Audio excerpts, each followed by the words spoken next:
Hello dear students, आपके साथ मैं कोर्स कर रही हूँ pedagogy across the curriculum. And आज हम बात करेंगे मेथड्स ऑफ इंक्वायरी यानी कि खोज की विधियों की। आपके कोर्स में 7 मेथड्स ऑफ इंक्वायरी हैं यानी कि 7 खोज की विधियाँ हैं। सबसे पहली है ह्यूरिस्टिक मेथड यानी कि अन्वेषण विधि, जिसे हम वैज्ञानिक विषयों के लिए इस्तेमाल करते हैं। और इसके बिल्कुल जो क्लोज़ है, जो मेथड जो क्लोज़ है वो है डिस्कवरी मेथड, जिसे हम खोज विधि कहते हैं। दोनों के स्टेप्स ऑलमोस्ट सेम होते हैं, लेकिन दोनों में अंतर ये है कि वैज्ञानिक विषयों के लिए जो की जाती है उसे हम ह्यूरिस्टिक मेथड कहते हैं यानी कि अन्वेषण विधि, और जो सामाजिक विज्ञान के विषयों के लिए इस्तेमाल की जाती है उसे हम खोज विधि यानी कि डिस्कवरी मेथड कहते हैं। और जो दूसरी है हमारे पास वो है ऑब्जर्वेशन मेथड यानी निरीक्षण विधि। फिर है डिस्कशन मेथड यानी कि विचार विमर्श विधि, सेमिनार मेथड यानी कि विचार गोष्ठी विधि, ब्रेनस्टॉर्मिंग मेथड यानी कि मस्तिष्क उद्वेलन, सर्वे मेथड सर्वेक्षण विधि। इनमें से हमने ब्रेनस्टॉर्मिंग मेथड कर लिया है यानी कि मस्तिष्क उद्वेलन हमने कर लिए हैं। आज हम करेंगे ह्यूरिस्टिक मेथड और डिस्कवरी मेथड। तो चलिए सबसे पहले बात करते हैं ह्यूरिस्टिक मेथड की। स्टूडेंट्स, ह्यूरिस्टिक मेथड जो है वो डिस्कवरी बेस्ड मेथड है यानी कि खोज पर आधारित है। लेकिन ये जो मेथड है ये मेथड बेसिकली बेस्ड है वैज्ञानिक खोजों के लिए, जो साइंटिफिक रिसर्च होती है उसके लिए अप्लाइड किया जाता है।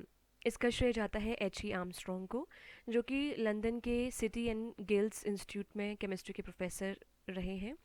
और इन्होंने विशेषतः फोकस किया कि बच्चों को जो स्कूल में साइंस पढ़ाई जाती है वो ह्यूरिस्टिक मेथड के थ्रू पढ़ाई जाए। और इसमें क्या होता है कि बच्चों को ह्यूरिस्टिक ट्रेनिंग दी जाती है यानी कि खोज करने के लिए ओपन छूट दी जाती है। और इसमें टीचर कोई भी रोल प्ले नहीं करता है। टीचर का रोल ये होता है कि वो बच्चों को डिफरेंट डिफरेंट प्रॉब्लम सेट करके देता है और बच्चों को उस प्रॉब्लम को सॉल्व करना होता है साइंटिफिक रिसर्च के थ्रू। जैसे साइंस के स्टूडेंट है वो लैब में जाएंगे, केमिस्ट्री लैब में या फिज़िक्स लैब में, तो वो प्रॉब्लम्स को लर्निंग बाय डूइंग करके सीखेंगे, खुद से एक्सपेरिमेंट करेंगे, फिर कुछ नया कुछ डिस्कवर करेंगे, कुछ रिसर्च करेंगे। चलिए अब बात करते हैं कि इस विधि के गुण क्या हैं यानी कि what are the merits of this method. तो सबसे पहले ये बेस्ड है लर्निंग बाय डूइंग पर, यानी कि कार्य द्वारा सीखने के सिद्धांत पर ये आधारित है। और ये जो सिद्धांत है ये मनोवैज्ञानिक सिद्धांत है। It is a psychological method जिसके द्वारा जो विद्यार्थी हैं वो खुद से प्रैक्टिस करते हैं, एक्सपेरिमेंट करते हैं, और लेटेस्ट जो उनका जो एक्सपेरिमेंट है उसका जो रिजल्ट्स आते हैं यानी कि जो अपने ताज़ा अनुभव है उसके द्वारा वो सीखते हैं। नेक्स्ट है डेवलपमेंट ऑफ साइंटिफिक एटीट्यूड, यानी कि वैज्ञानिक दृष्टिकोण का इसमें विकास होता है बच्चों का। बच्चे हर चीज़ करके सीखते हैं और वो उनमें साइंटिफिक टेम्परामेंट का विकास होता है। वो हर चीज़ साइंस की दृष्टि से सोचते हैं कि ऐसा अगर हो रहा है, ये रिएक्शन हो रहा है तो क्यों हो रहा है। नेक्स्ट है हैबिट ऑफ हार्ड वर्क, बच्चे कठिन परिश्रम की जो आदत है उनमें इवॉल्व होती है, यानी कि परिश्रम करने का जो विकास है, जो आदत है वो उनमें जागती है। नेक्स्ट है नो वरी ऑफ होमवर्क, इसमें बच्चों को कोई किसी भी तरह का होमवर्क नहीं दिया जाता कि घर पे जाके करिए, क्योंकि ये बेस्ड है स्कूल में, लेबॉर्ट्रीज़ में साइंटिफिक रिसर्च के आधार पर, यानी कि प्रैक्टिकल एक्सपेरिमेंट्स के थ्रू कुछ डिस्कवर करना, और जो कि स्कूल लैब्स में ही हो सकता है, घर जाके घर में कोई लैब नहीं होती है तो वहाँ पर करना पॉसिबल नहीं है। और बच्चों को किसी भी तरह का जो मेंटल प्रेशर रहता है कि होमवर्क करना है वो इसमें नहीं होता। नेक्स्ट है ट्रेनिंग इन साइंटिफिक मेथड, जी हाँ, इसमें वैज्ञानिक प्रणाली में प्रशिक्षण किया जाता है, यानी कि इसमें साइंटिफिक मेथड्स यूज़ किए जाते हैं, बच्चों को सिखाया जाता है टीचर के द्वारा। पहले टीचर्स मेथड्स बताती हैं कि आप के पास ये प्रॉब्लम है, आप इसको करने के लिए, सॉल्व करने के लिए, रिसर्च करने के लिए इस तरह की मेथड यूज़ कर सकते हैं। नेक्स्ट है सेल्फ डेवलपमेंट, यानी कि आत्मनिर्भरता, क्योंकि ये बेस्ड है learning by doing psychological method पर, यानी कि बच्चे इसमें खुद से करके सीखते हैं, और जो कोई भी कार्य हम खुद से करते हैं तो हमें एक कॉन्फिडेंट फील होता है, हमारे अंदर आत्मविश्वास पैदा होता है। नेक्स्ट है आपका पर्सनल अटेंशन, इसमें जो व्यक्तिगत ध्यान की आवश्यकता है वो इसमें अध्यापक के तौर पर होती है। अध्यापक यानी कि सभी विद्यार्थियों के प्रति व्यक्तिगत रूप से ध्यान देता है, जाकर देखता है, चेक करता है कि कौन सा बच्चा क्या एक्सपेरिमेंट कर रहा है, कोई कोई एक्सीडेंट ना हो जाए, और कर भी रहा है कि नहीं कर रहा है। नेक्स्ट है, और अगर बच्चे को कोई प्रॉब्लम आ रही है तो पर्सनली जो टीचर का जो बच्चे को रहता है कि टीचर हमें देख रही है, तो वो किसी भी चीज़ को निगलेक्ट नहीं करेगा, खुद से प्रैक्टिस करेगा। नेक्स्ट है आपका relation between teacher and taught. अध्यापक विद्यार्थी जो संबंध है वो इसमें पाया जाता है, यानी कि विद्यार्थी को मार्गदर्शन और प्राप्त करने के लिए, साथ ही साथ अपनी कठिनाइयों को, जो उसमें प्रॉब्लम हो रही है उसको बार बार पूछने के लिए कि ये प्रॉब्लम आ रही है, वो टीचर के पास जाता है और पूछता है, या फिर टीचर उसको ऑब्जर्व कर रहा होता है। इसलिए जो यहाँ पर टीचर और टॉट यानी कि विद्यार्थी और जो टीचर हैं उनके बीच जो रिलेशन होता है वो बहुत ज़्यादा जिसको बोल सकते हैं क्लोज रिलेशन रहता है।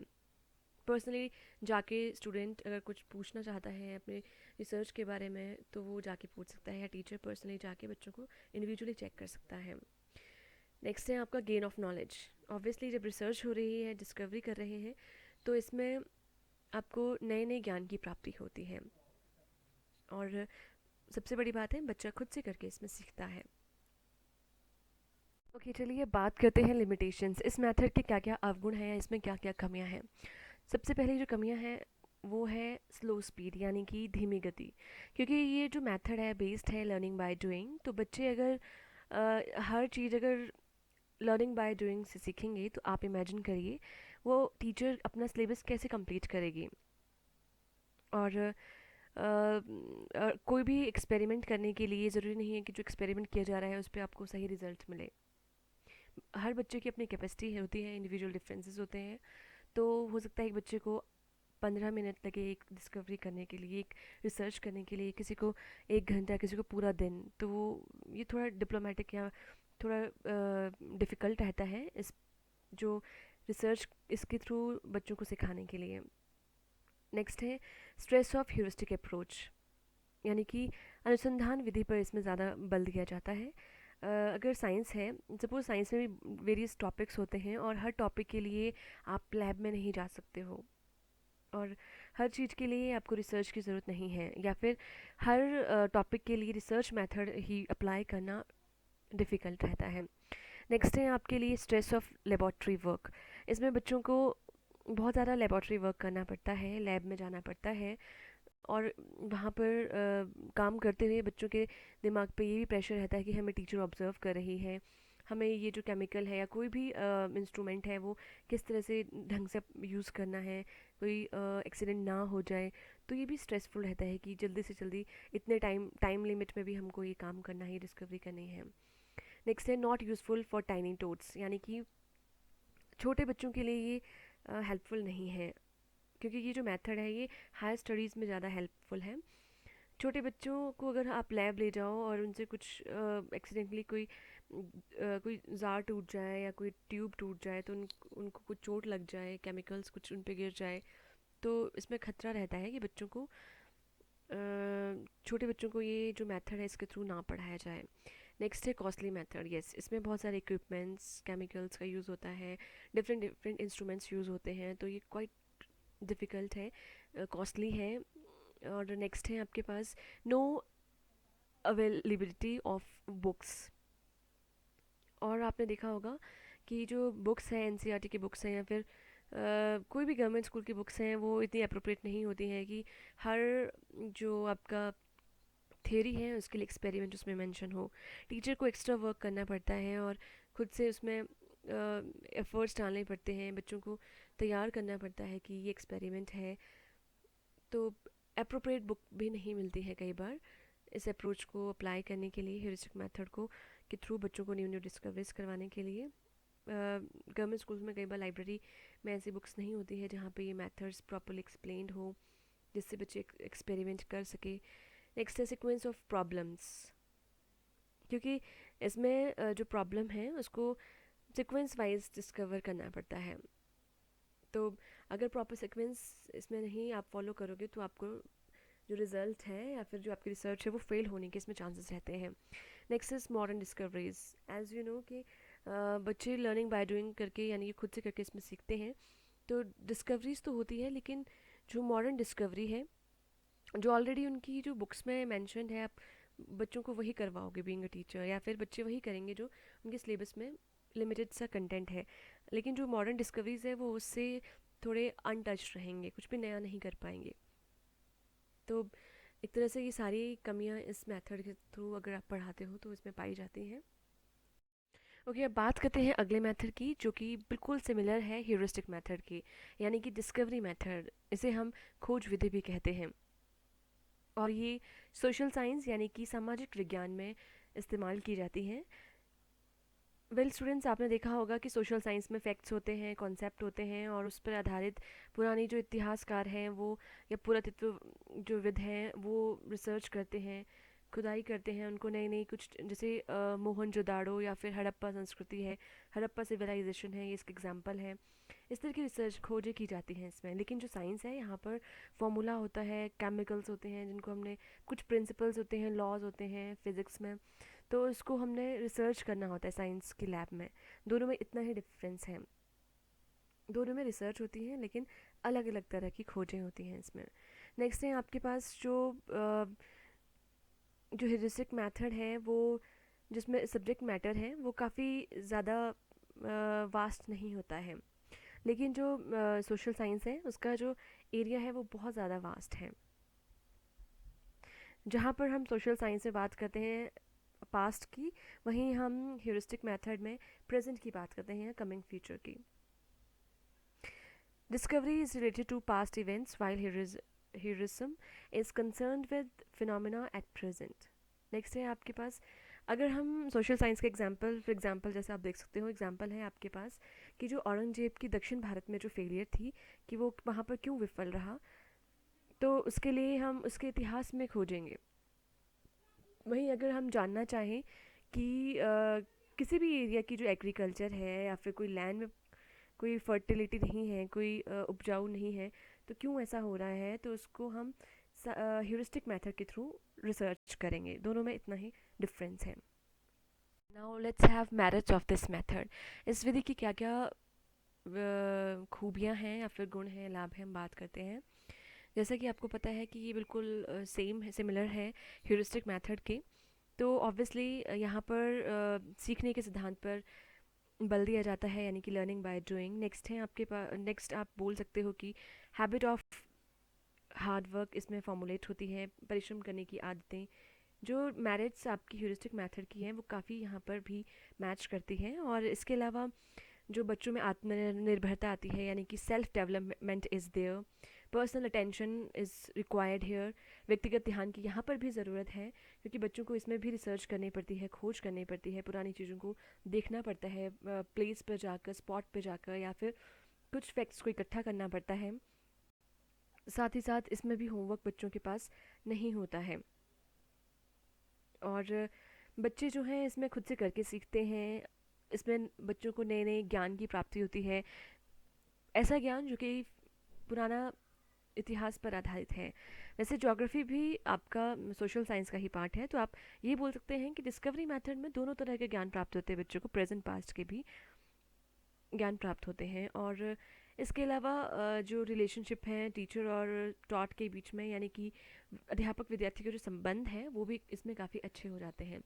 इंडिविजुअल जो अटेंशन है वो भी बच्चों को मिलती है इसमें, क्योंकि इसमें टीचर चेक करता है कि जो बच्चा है, जो स्टूडेंट है, वो काम कर रहा है, रिसर्च कर रहा है कि नहीं कर रहा। इसके अलावा इसमें बच्चों को पुरानी जो सिविलाइजेशन है, संस्कृति है, कल्चर है, उसको दोबारा से जानने का मौका मिलता है, और जो कि बहुत इम्पॉर्टेंट है किसी भी सिविलाइजेशन को जानने के लिए।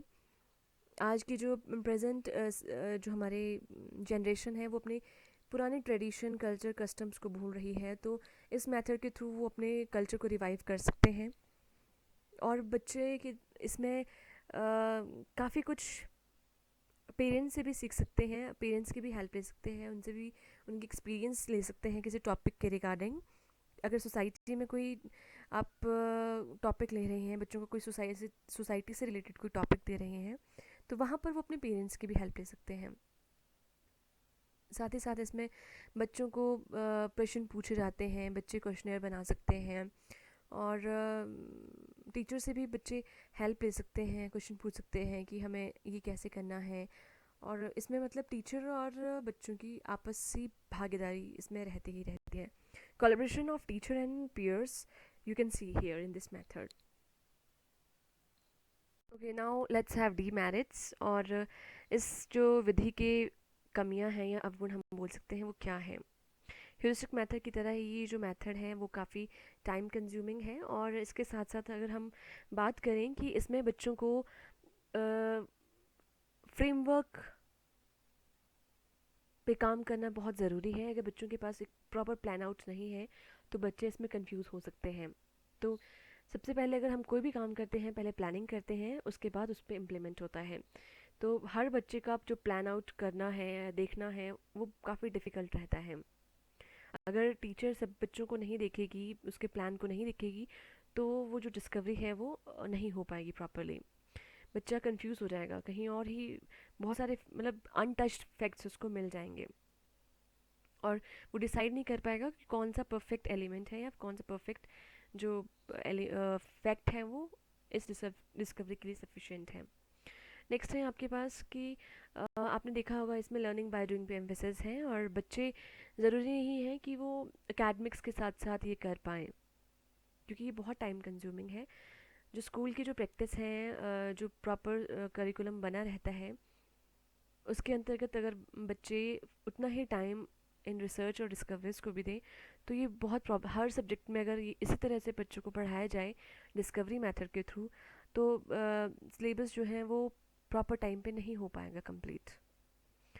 नेक्स्ट है इसमें जो लर्निंग है वो इनसफिशिएंट होती है, पर्याप्त नहीं होती है। फॉर एग्ज़ाम्पल अगर ईयरली आपने देखा होगा हिस्टोरिकल ईयर्स वगैरह होते हैं, उनको काउंट करना, उसमें भी मैथमेटिकल ऑपरेशंस रहते ही रहते हैं, कंपैरिजन होता है। तो बच्चों को अगर वो सब चीज़ें नहीं दिखेंगी और किसी एक फैक्ट को ही देखेंगे, तो वहाँ पर भी उनको प्रॉब्लम हो सकती है। तो हर चीज़ उनको करनी पड़ेगी, और अगर ये सब कुछ वो स्कूल में करेंगे तो उसमें काफ़ी टाइम लग जाएगा। नेक्स्ट इज़ यहाँ पर टीचर को बहुत सारे चैलेंजेस फेस करने पड़ सकते हैं, जैसे process of trial and errors से गुजरना पड़ सकता है। बच्चे बहुत सारी गलतियाँ कर सकते हैं, फिर उसको करेक्ट करना।